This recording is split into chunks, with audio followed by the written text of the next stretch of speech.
Welcome. Good noon. Happy 4th of July. Welcome to our Independence Day celebration.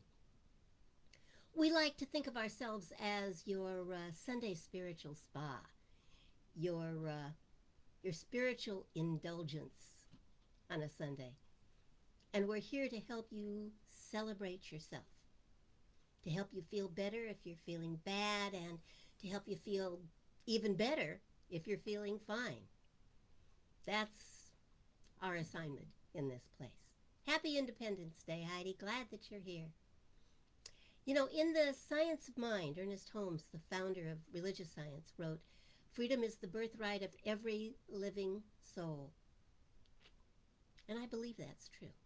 The spiritual birthright of every living soul, even if it doesn't appear to be so in many parts of the world. Holmes used to open his radio and television shows with the words, "There's a power for good in the universe, and you can use it." I believe that too.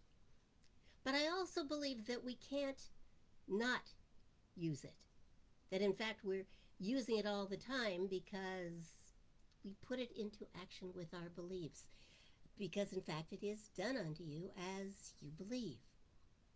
The important part, I think, of Dr. Holmes' admonition was to remember to use it for good. So I'm going to ask you to go within for a moment and consider this idea, if you will. We are here to remember who we are. We are children of creation itself. We are here to remember that we are created in the image and likeness of God. Creation, the universe, whatever you choose to call the creative motivating force of the universe. We are here to heal our misconceptions and to release whatever beliefs may no longer serve us. We are here to be awake, to inspire, to uplift, to heal, and to make whole our families, our friends, our world, and ourselves. We are here to learn how to use our divine inheritance to make our lives and our world a better place. If it feels right, I invite you to repeat after me. Centered in spirit, I know that there is a creative, motivating power in the universe. It is the intelligence, it is the power, and it is the love behind all of creation. And it is the life within me. I know it. I feel it. I believe it. And I accept it. And so it is.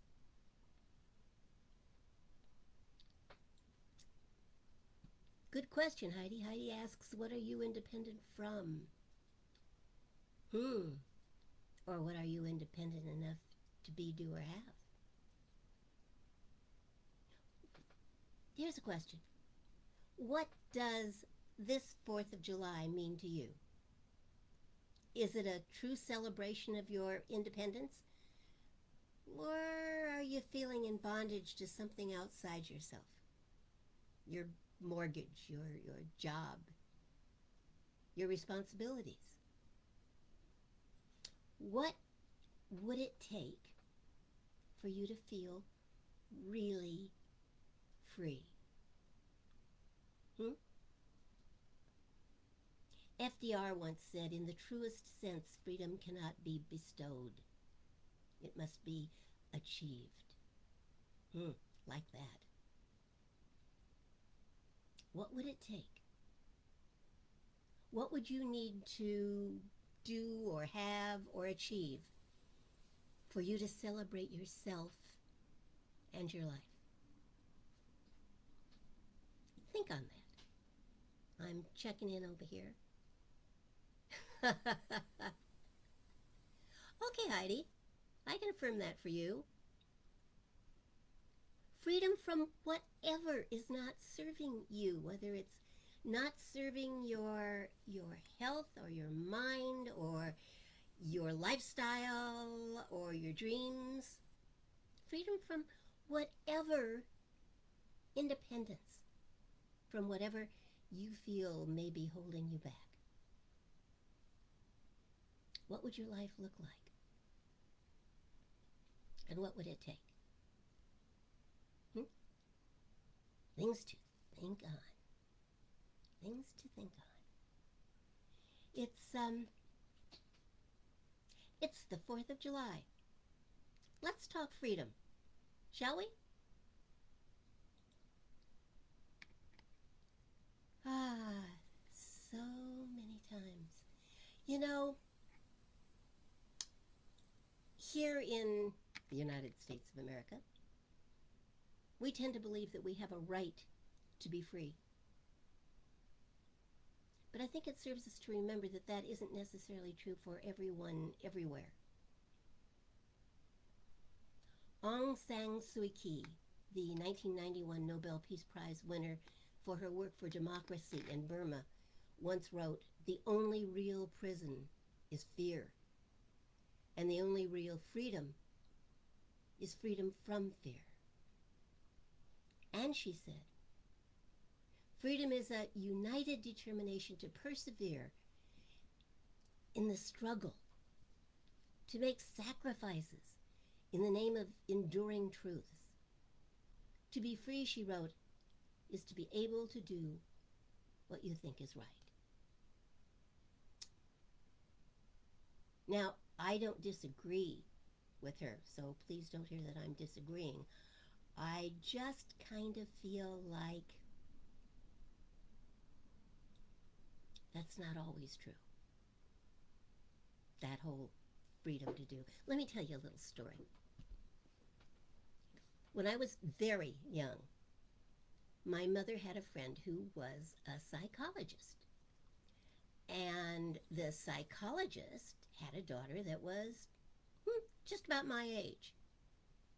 And we were playing one day.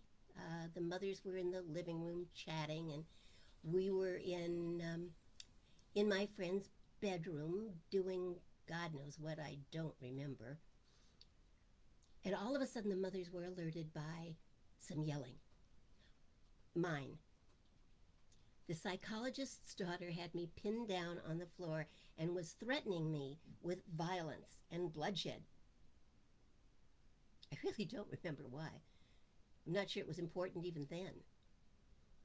But the psychologist looked knowingly at her daughter and said, "April, dear, you must do what you know to be right." And utilizing her freedom to do what she knew to be right, April slugged me. I remember it all these decades later. And I remember what her mother said, which I think made more an impression on me than the slugging did. Anyway, Ernest Holmes wrote that within the unlimited universe, there is absolute freedom and ample opportunity for personal expression. And April was certainly expressing her opportunity for that freedom. Peter Marshall once wrote, "May we think of freedom not as the right to do as we please, but as the opportunity to do what is right." Which leads me to this next question. How do we know what is right? And what maybe is not so right? In the science of mind, Holmes suggests that we are not going to know, that we, as individualizations of the one, already do know what is right. But that some of us, rather than living from that knowing, prefer to persevere in the struggle of not knowing. And I wonder, in our supposed not knowing, what might become of us. Wordsworth asked, "Where has fled the visionary gleam? Where is it now, the glory and the dream?" We might well ask ourselves that. There are certainly times when one has to question. So there is a story borrowed from India that a very pious man studied every day with a scholar who would come to his house and read from the great holy books and quote the great holy leaders and the mystics. And the man had a parrot. Don't they always have a parrot? The man had a parrot who was kept in the same room in which these learned discourses were given. And so the parrot, for lack of anything better to do, listened to the lessons.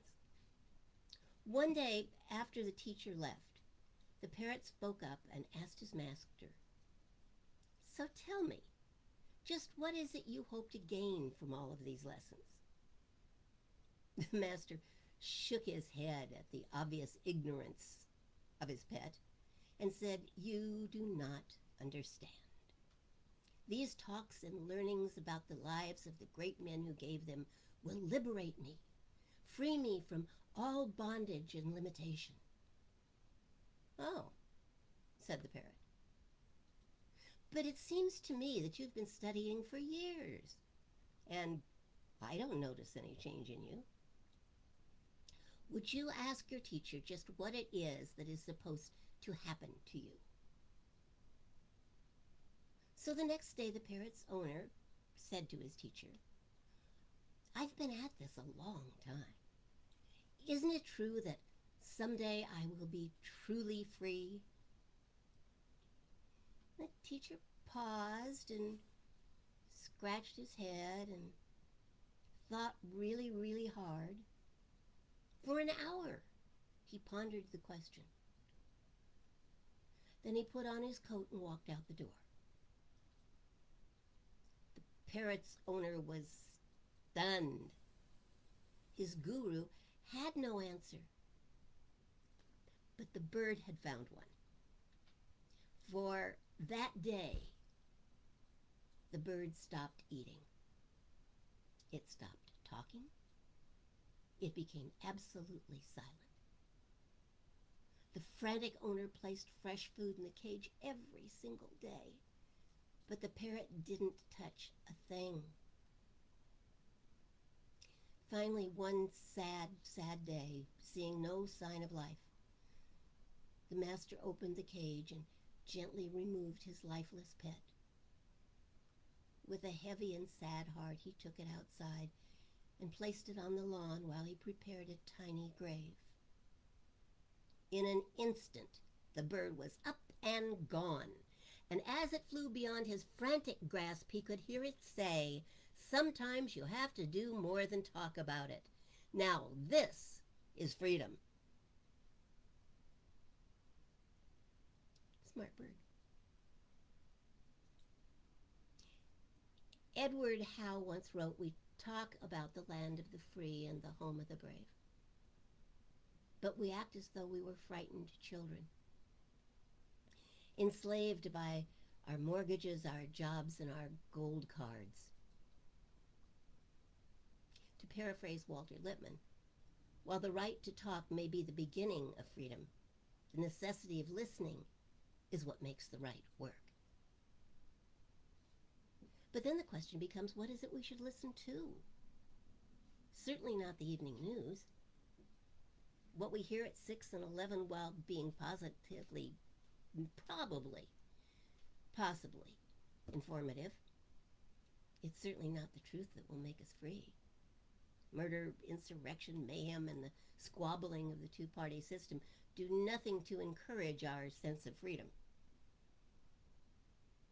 And listening to well-meaning friends who know our story may or may not be the beginning of freedom, but then we listen at our own peril. Perhaps what we are to listen to is not a human voice at all. At least not one we can hear on the television. Perhaps what we are to listen to is what our founders called providence, divine providence. It's what the mystics call the still small voice. It is the inner knowing that points the way to freedom. And what that voice suggests is that our freedom must be more to us than pretty words, or an occasional day away from work, or however stirring it may be, a display of colors that lights up the sky.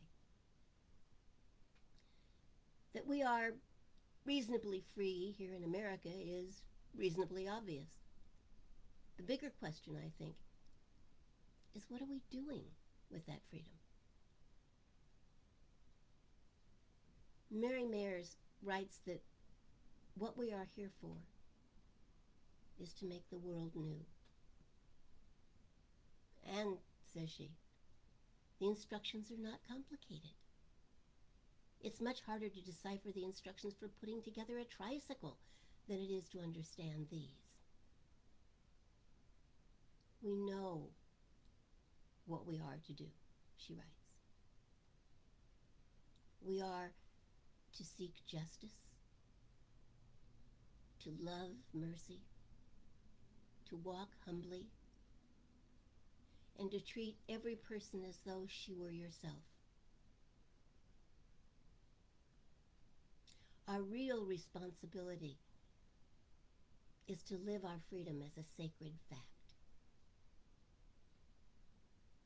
To move beyond the words of the songs we sing, beyond the vocal appreciation of the fact that we are free, into true freedom,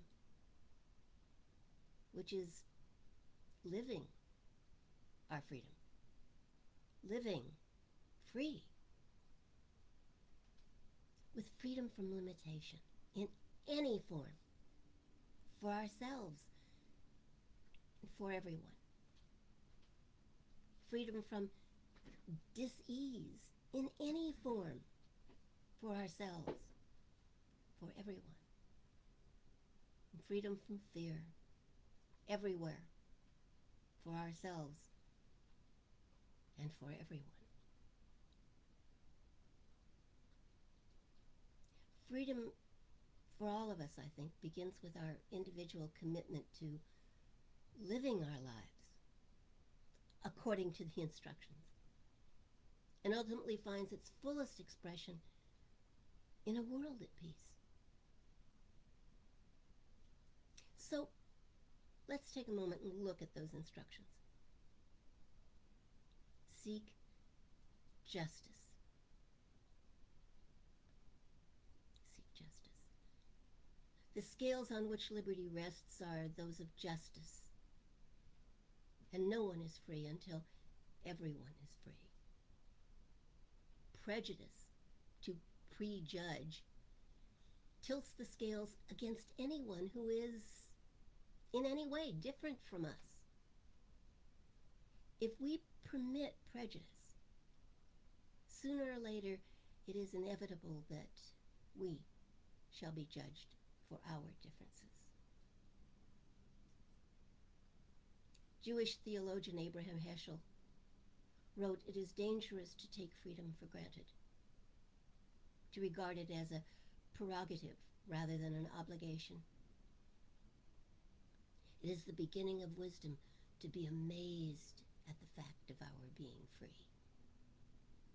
And it is the ultimate wisdom to seek freedom for all."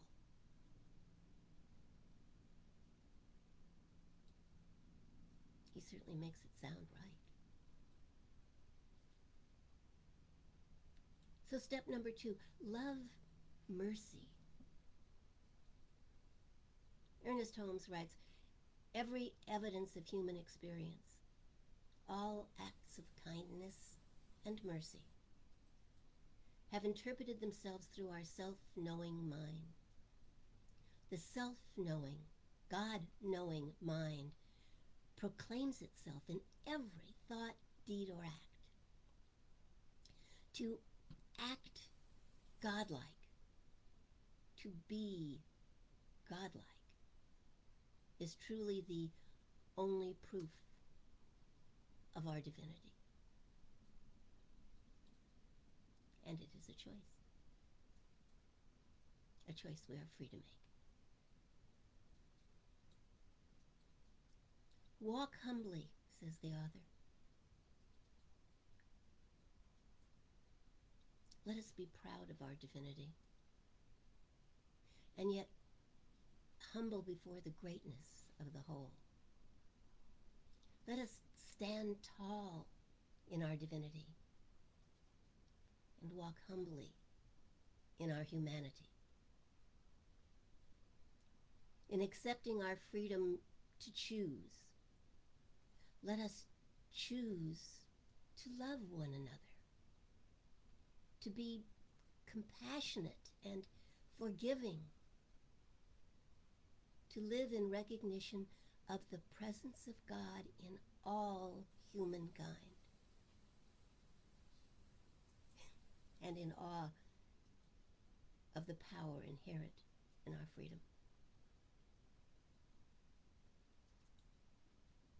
And finally, she writes, treat every person as though she were yourself. Love one another. Be honest with one another. Let one another live free. Help one another live free. With belated apologies to Janis Joplin, freedom is not just another word for nothing else to do. In fact, freedom calls us to do more. And in spite of what you may have heard, it is not automatically a right. It is a responsibility. The responsibility that calls us to be vigilant, to be brave, to be courageous, and to make things new. We can begin by seeing God good in everything and everyone. Our God-given freedom is the freedom to choose our experience of life. And it requires that we see that we are free to choose bondage or liberty, to choose fear or faith, to choose prejudice or understanding, limitation or plenty.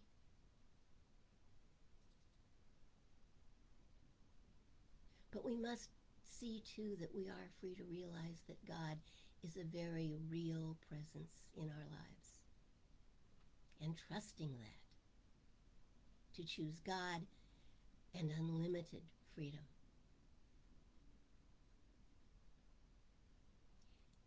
Teilhard de Chardin once wrote, "This world, this palpable world, and everyone and everything in it, the country, the land, the house we live in, this world which we are wont to treat with the boredom and disrespect with which we habitually regard places with no sacred association for us, this world is in truth a holy place, and we did not know it." Or perhaps we simply did not recognize it. We didn't stop to think.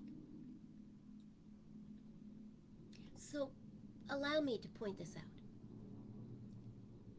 This world, this entirety that surrounds us, is holy because it is filled with God, filled with good.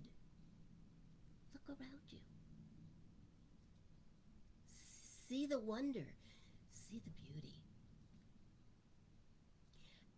And it is holy because it is filled with a history of human dedication to a higher cause. when we know that our lives are filled with the freedom to be, do, and have any other freedom we choose. Henry Ward Beecher wrote that liberty is the soul's right to breathe. What a lovely thought. See, I think we've got to stop just talking about freedom. Stop singing all the pretty songs about freedom. Stop explaining to everyone else what freedom is. And be still. And in that holy silence, just let our souls breathe. In that sacred space that divine providence has provided, let our souls breathe. Silence. Breath.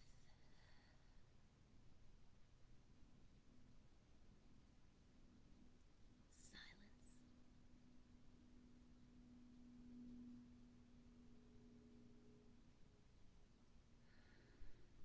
Breath.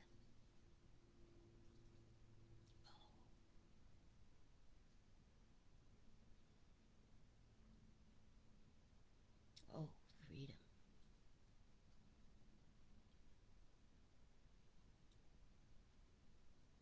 In that holy space within each of us. In this holy space within each of us, there is freedom. Because in this space within each of us is the awareness of something greater, the awareness of God, which is the greatest freedom of all.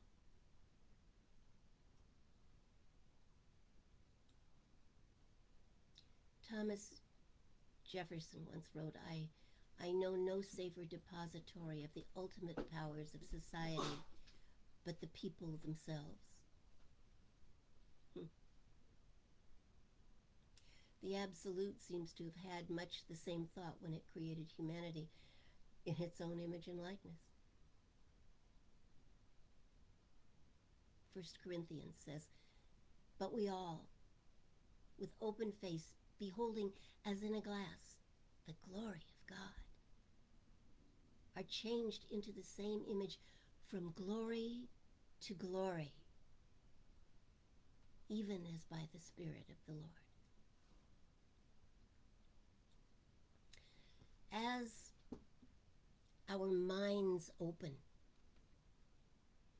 and we begin to behold the image of God within ourselves and within one another, we are changed by the seeing into a new way of being.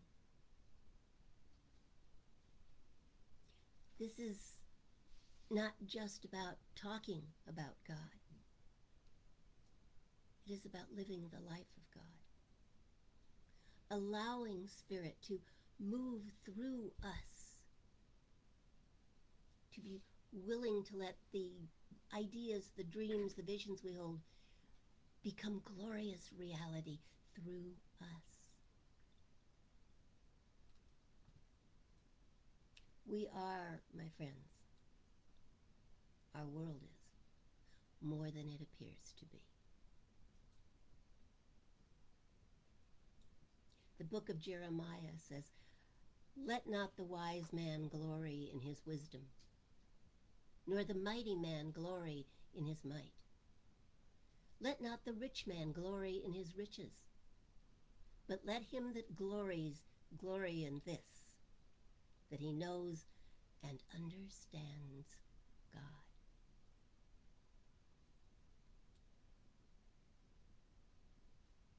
Wordsworth, who was a contemporary of our founders,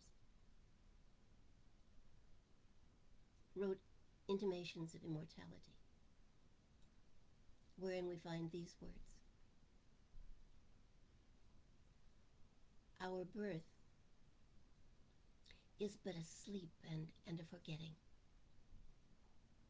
The soul that rises with us, our life star, hath had elsewhere its setting, and cometh from afar, not in entire forgetfulness, and not in utter nakedness, but trailing clouds of glory do we come from God, who is our home.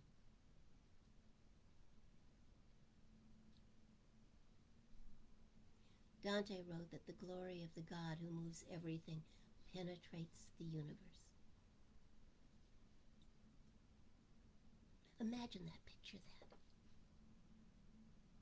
The glory of God penetrates your universe, your life. Look around you. Look within you.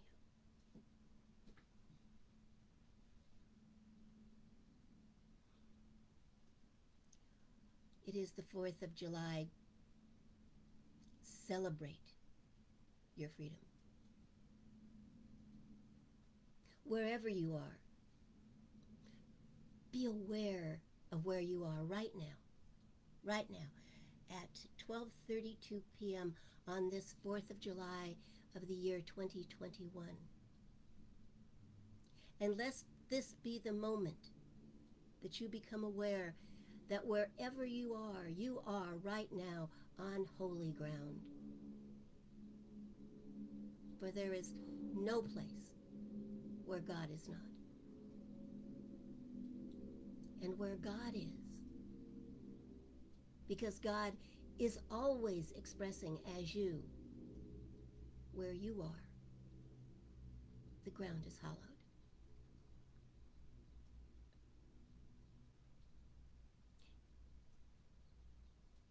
In this moment, look beyond the coming sparkling lights and the music and the appearances, and see the greater truth. See God. Don't just accept freedom. And don't just accept freedom. Choose freedom. Choose to love everything, everyone. And do so because you claim to love God. And there is no place and no one where God is not. You are free in this moment to choose to be more than you have ever been. The inspiration is all around you. More importantly, the power is within you.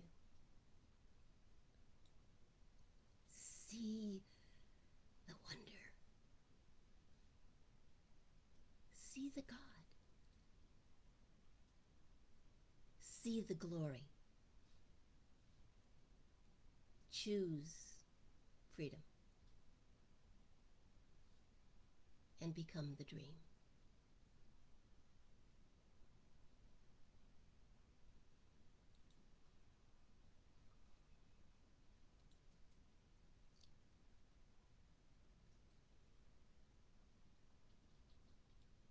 Happy Independence Day.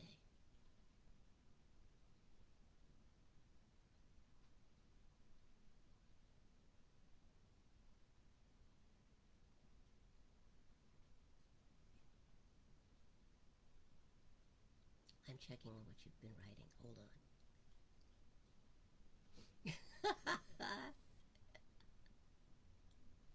I should have put a disclaimer on the parrot story, shouldn't I? If you have a parrot in the house, please turn the sound down.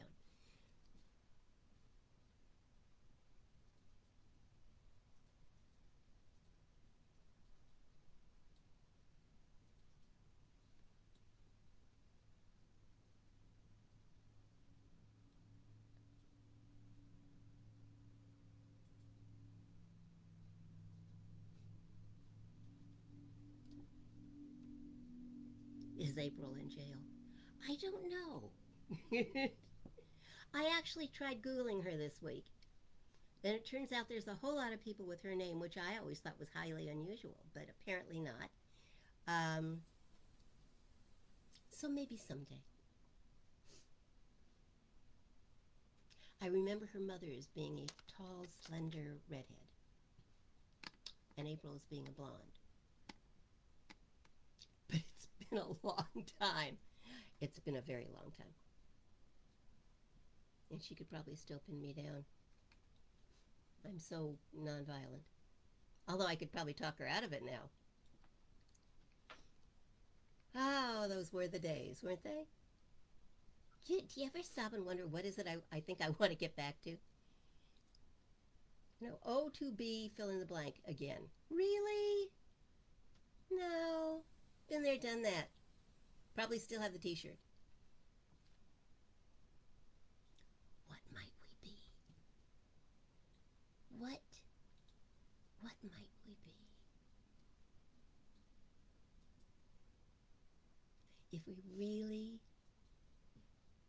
acknowledged our spiritual freedom and made use of that. We chatter so much about rights. Yeah, I mean, you're absolutely right on, Heidi. Everyone talks about my rights. And if they were universal truths, these rights, then they'd be true for everybody. But they don't seem to be, nor do a lot of these people think that they should be be the rights for everyone. They just think they should be their rights. Makes you wonder.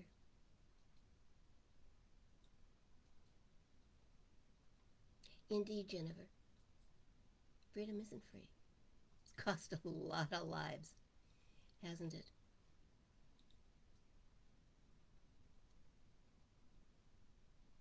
So, how can you be part of the solution rather than part of the problem? Isn't that almost always the question? How can you make the world a better place? By being a better you. What can you do today or tomorrow to be more of what you feel you are called to be, more of what you dream of being? How can you be brighter, stronger, more aware, more involved?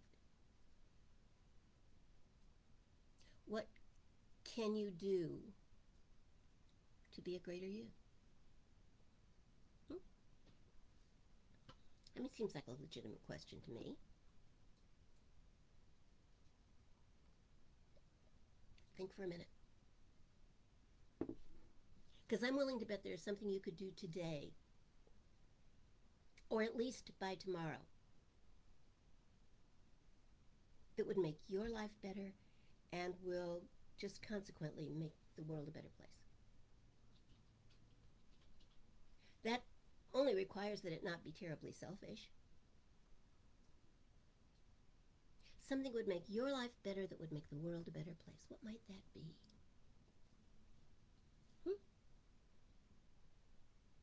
Talk to me. What do you think that might be?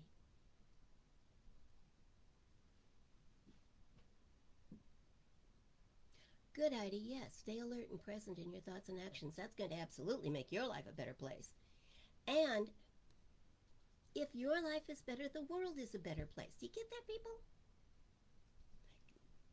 Think microcosm of the macrocosm. Think holograph. If the world is a holograph and we're all pieces of it, then just automatically, if your life is better, it's the ripples in the stream thing. I mean, there are just so many analogies. I don't even need to go there. Do I? No, I don't think I do. Jennifer, remember to show compassion, always. Boy, isn't that the truth? We never know what other people are experiencing. So if we just listen when somebody needs to be listened to, if we're simply kind instead of snappish,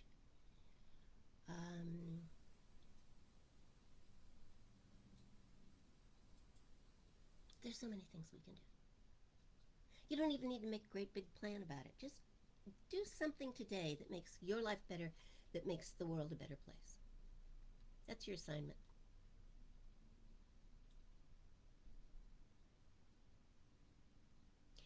Good, Dana. Yeah, be mindful that everyone has a story and is trying to walk the path.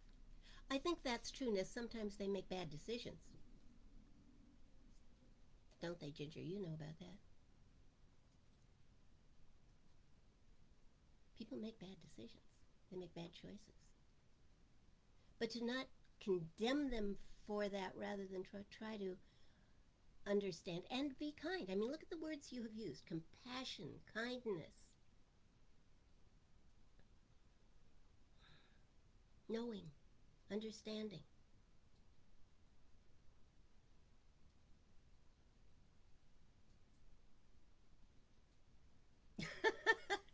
Heidi can stay out of the stores. Will that make your world a better place? Will it? It might. It might. Then again, this isn't Lent. This is the 4th of July. You don't necessarily have to give anything up. I think that we are all called to be more awake. Don't you? To stay alert. And yes, I probably am going to read Rumi again at the end of the hour. I think we are all called to be more aware of one another. More aware that the person who seems to be annoying us is having more problems than we are.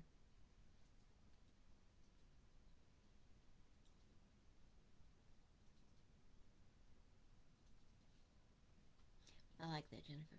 We're all just walking each other home. Let's try to get everyone home safely. What a lovely thought. Isn't that just a lovely thought? Okay, so your assignment is not to let this hour be over when it's over. Not until you know you have done your homework. And of course, my hope is that you will so enjoy doing your homework that you'll do more of it. That'd be my hope. That you will practice understanding and kindness and compassion and awareness that that until everyone is free, no one is free. Let us be wise enough. Let us care enough. Let's not get all hung up with the past in the way that it was, or the future in the way that it might yet be. We can't know that. And if we're thinking right and acting right today, then tomorrow will take care of itself. It will.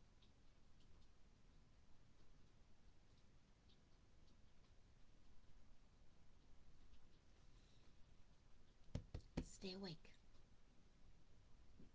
Stay aware of others. Look for opportunities to be more God-like. Look for them. They're all around us. They are. Love, mercy. Look for opportunities to be the best you can be. And don't go to sleep.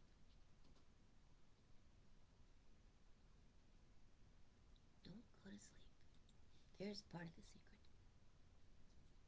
Hold on, I'm looking for something. You could probably tell that.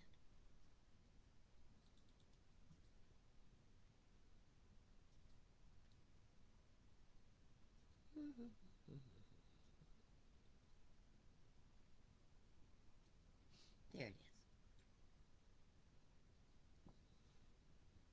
So let's start to wind this down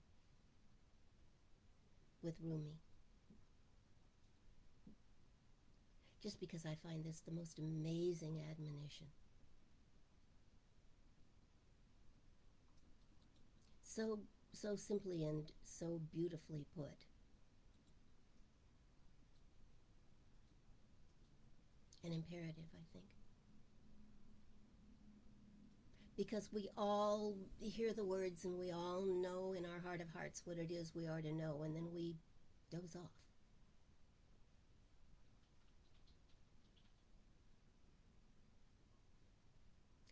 Rumi writes, "Out beyond ideas of wrongdoing and right doing, there is a field. I'll meet you there. When the soul lies down in that grass, the world is too full to talk about. Ideas, language, even the phrase each other doesn't make any sense. The breeze at dawn has secrets to tell you. Don't go back to sleep. You must ask for what you really want.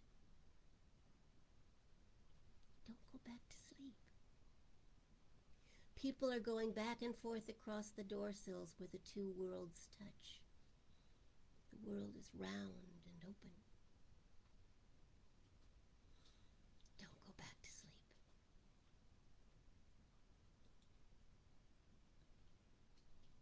Don't go back to sleep."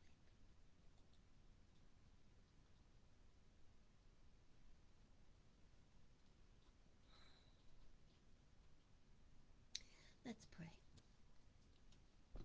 Shall we? Take a moment, close your eyes if that feels good to you. If it doesn't, just soft focus. The whole point of it is simply to bring your attention within and not be distracted by exterior stuff.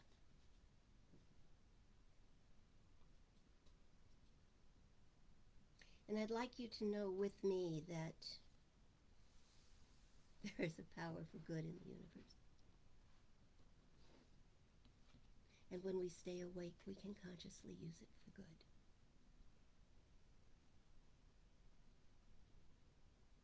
And so we use it now to speak our word, to awaken the power within us, to speak the truth, and to create a new world, a new reality from those words.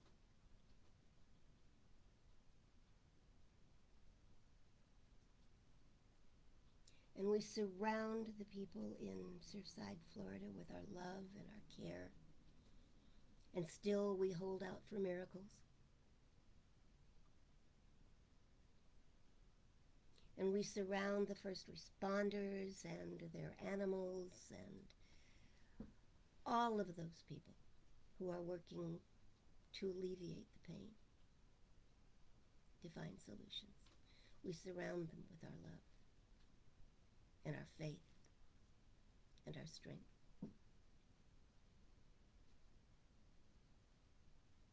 On this 4th of July, we include the soldiers that are stationed all around the world that are protecting our freedoms and the freedoms of others. And we express our gratitude for the work that they are doing, all of them.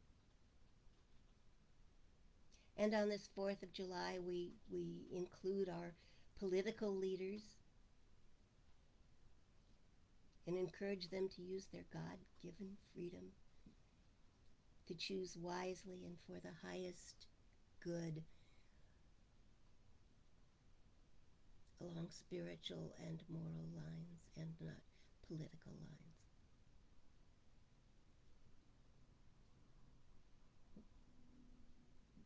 And we speak the same truths for ourselves, that we make our choices based on the highest spiritual truth. That we include in our prayers and in our actions and in our thoughts and in our love those who may seem to be different, but who in fact at the core of their being are one with us.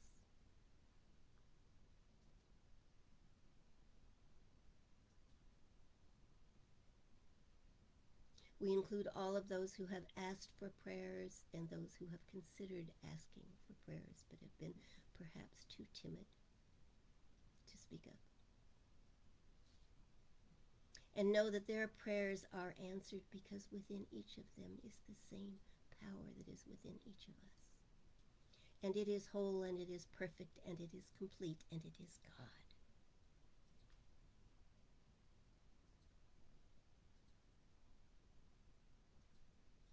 And I am thankful today for the healings, for the truth revealed, for the love expressed,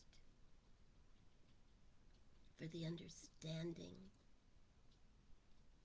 and for the difference that all and each of us makes in this world. Wow. We recognize today that we have the freedom to choose to be more, and we make that choice.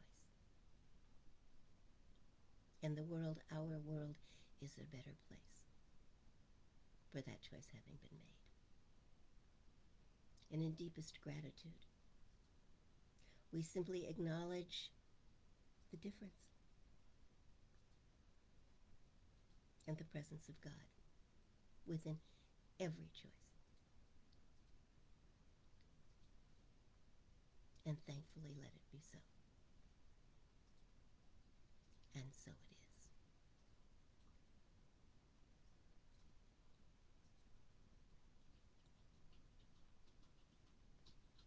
Glad you're back, Heidi. I invite you all to join me in our closing.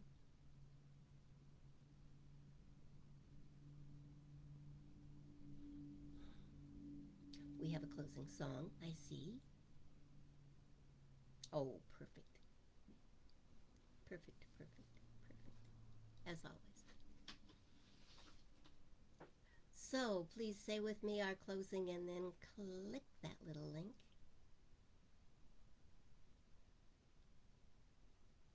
And know that it is so. Something wonderful is happening through me right now. Something wonderful is happening through me right now. It is this thing called life. It is this thing called life. Life is in my mind. Life is in my mind. Life is in my body. Life is in my body. And life is in all my affairs. And life is in all my affairs. I think it.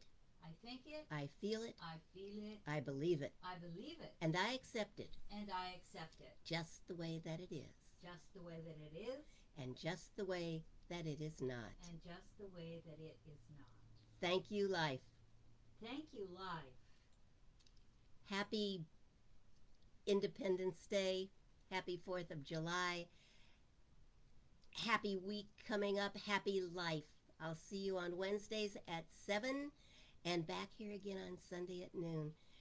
God bless you all, and thank you for the difference you make. Don't forget to listen to the song.